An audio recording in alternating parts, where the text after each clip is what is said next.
हम सभी छत्तीसगढ़ के इतिहास को लिपि के विकास के आधार पर समझेंगे। सबसे पहले आप ये समझिए क्या आप ये जानते हैं कि हम भारत देश में रहते हैं। भारत देश है, उसका एक राज्य है छत्तीसगढ़ है। तो सीधी सी बात है कि भारत में कुछ भी घटनाएं वगैरह होंगी तो उसका प्रभाव छत्तीसगढ़ पर तो पड़ेगा ही, क्योंकि छत्तीसगढ़ भारत का ही तो एक राज्य है, भारत का ही तो हिस्सा है।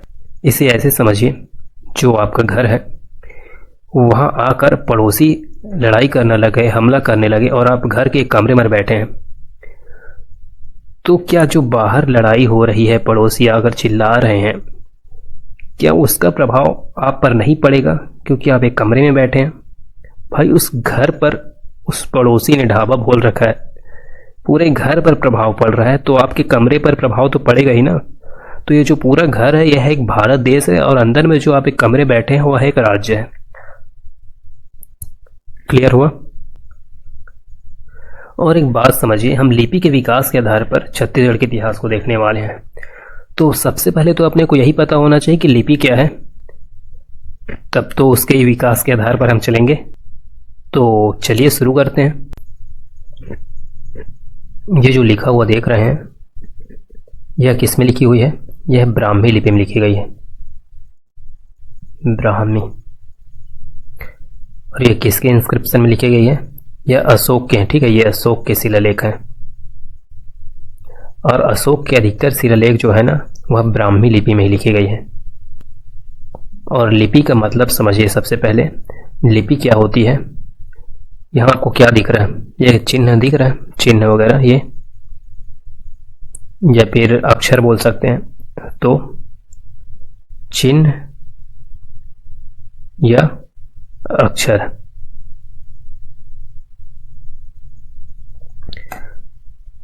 तो भाषाओं को लिखने के लिए जिन चिन्हों अक्षरों का प्रयोग हम करते हैं वह क्या होगी? वह होगी लिपि।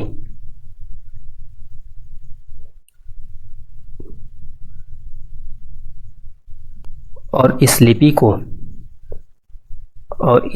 को जो लिखने की कला है, लिखने की कला वह क्या होगी? वह होगी लेखन कला। ओके। और यहां जो लिपि लिखी हुई है इसका मतलब समझिए, ये जो है ना इसका मतलब है दे, इसका मतलब है वाह, इसका मतलब है ना। तो क्या हुआ यह?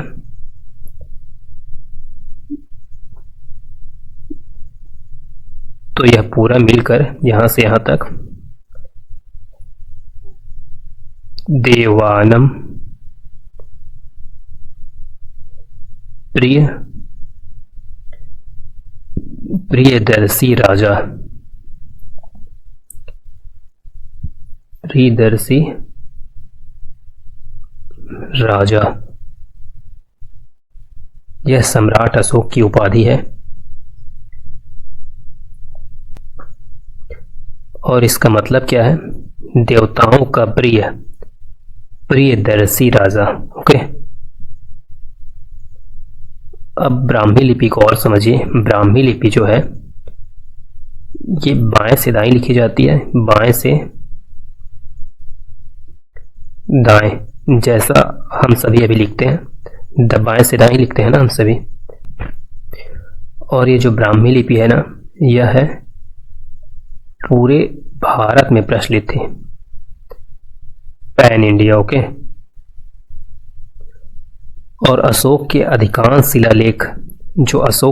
शिलालेख अपने को ब्राह्मी में ही मिलती है, खरोष्ठी में भी है लेकिन अधिकांश ब्राह्मी में है। और इस ब्राह्मी लिपि से ना आगे चलकर कई और लिपियां विकसित हुई। देवनागरी जो अभी हमारी लिपि है जिसमें हम लिखते हैं, देवनागरी, बंगला, गुजराती,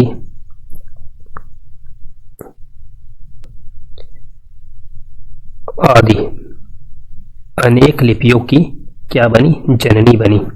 जननी कैसे?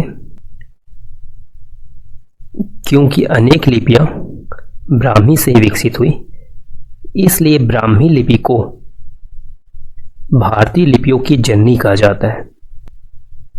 और जो ब्राह्मी लिपि है, ब्राह्मी लिपि, उसको पढ़ने का मुख्य श्रेय किसको दिया जाता है? प्रिंसेप,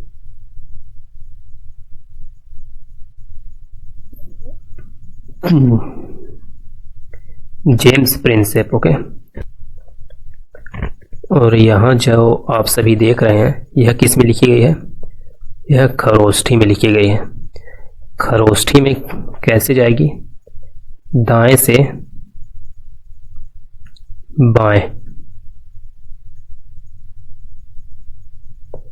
खरोष्ठी लिपि है। लिपि मतलब चिन्ह या अक्षर वगैरह का प्रयोग होगा। ओके। और यह जो खरोष्ठी लिपि है, यह मुख्यतः जो गांधार क्षेत्र है ना, गांधार क्षेत्र, आज का पाकिस्तान, अफगानिस्तान में प्रचलित थी। और जैसा कि मैंने बोला कि अशोक के शिलालेख खरोष्ठी में भी लिखे गए हैं। यह जो लिपि लिखी हुई है, यह अशोक के शिलालेख ही है। कहाँ के शिलालेख है? यह है सहबाजगढ़ी। सहबाजगढ़ी। अधिकतर तो अशोक के शिलालेख ब्राह्मी में लिखे गए हैं, लेकिन कुछ शिलालेख हैं उनके जो खरोष्ठी में भी हैं। और ये जो खरोष्ठी लिपि है ना, इससे आधुनिक लिपियां जो है विकसित वगैरह नहीं हो पाई, ये ना बहुत जल्दी ही लुप्त हो गई। और जैसा कि मैंने पहले बताया कि जो ब्राह्मी लिपि पढ़ने का श्रेय किसको दिया गया है? जेम्स प्रिंसेप को। उसी तरह खरोष्ठी लिपि को भी पढ़ने का श्रेय जेम्स प्रिंसेप को ही है। और जेम्स प्रिंसेप ने ना खरोष्ठी को पहले पढ़ा है, उसके बाद ब्राह्मी को पढ़ा। इस देवनागरी के अक्षर को देखिए, डाउट नहीं होना चाहिए कहीं भी। देवनागरी, देवनागरी में क्या है? का, खा, गा, घा, हंगा, ये देवनागरी के अक्षर हैं। क्या है?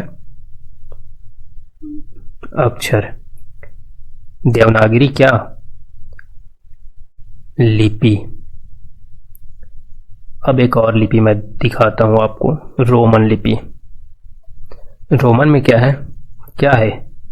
ABCDEFGH, यह क्या है? रोमन लिपि है। तो हम जो भी लिखते हैं वह किस लिपि में होती है?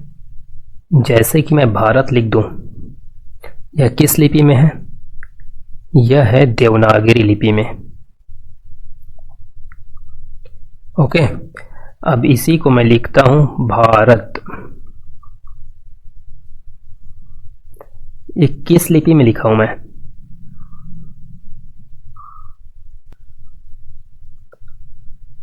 रोमन लिपि में। लेकिन जो मैं बोल रहा हूं वह किस में बोल रहा हूं? मैं कौन सी भाषा में बोल रहा हूं? मैं भाषा यूज कर रहा हूं हिंदी।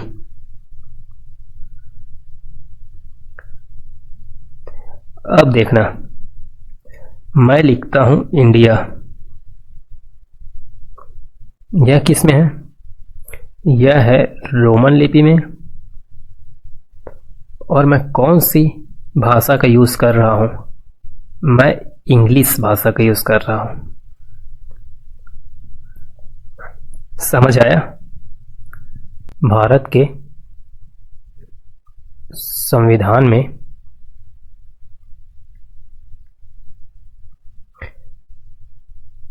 अनुच्छेद 343 फर्स्ट इसमें बोला गया है जो भारत की राजभाषा होगी वह क्या होगी?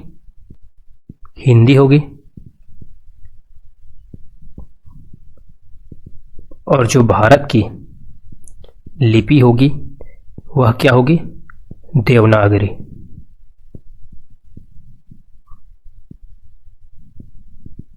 छत्तीसगढ़ के इतिहास को हम लिपि के विकास के आधार पर समझ रहे हैं। तो लिपि का विकास कैसे हुआ है इसको थोड़ा सा समझ लेते हैं। हम पुराने दौर पे चलते हैं और देखते हैं कि मनुष्य इस समय कैसे अपनी बातों को व्यक्त कर रहा है। तो हम देखते हैं कि वह अपनी बात बोलकर व्यक्त कर रहा है और धीरे धीरे समय बीतता गया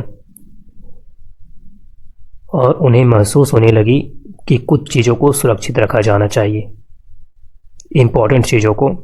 और वह इम्पोर्टेंट चीज़ें क्या हो सकती हैं? जैसे कि कोई सूचना वगैरह हो सकती है, कोई घटनाएं हो सकती है, कोई व्यापारिक विवरण हो सकती है, राजाओं की कहे गई बातें हो सकती हैं, कुछ धार्मिक विचार हो सकते हैं और भी चीज़ें। ओके, तो प्रारंभ में क्या हुआ? लोगों ने चित्र बनाए, फिर चित्रों के स्थान पर चिन्हों का प्रयोग किया, फिर धीरे धीरे ध्वनियों को व्यक्त करने लगे और इस तरह धीरे धीरे क्रमिक विकास हुआ और लिपियों का जन्म हुआ। जैसा कि हमने अभी कुछ समय पहले ही देखा है, ब्राह्मी लिपि, खरोष्ठी लिपि, इसके प्रमुख एग्जाम्पल वगैरह हैं। ओके, हम सभी जानते हैं जो पुराने मानव वगैरह हैं गुफाओं वगैरह में चित्र बनाए हुए थे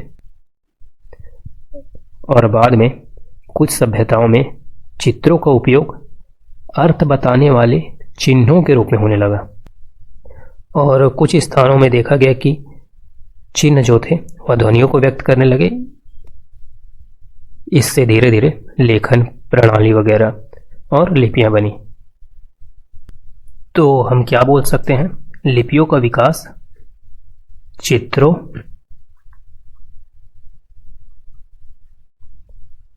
चिन्हों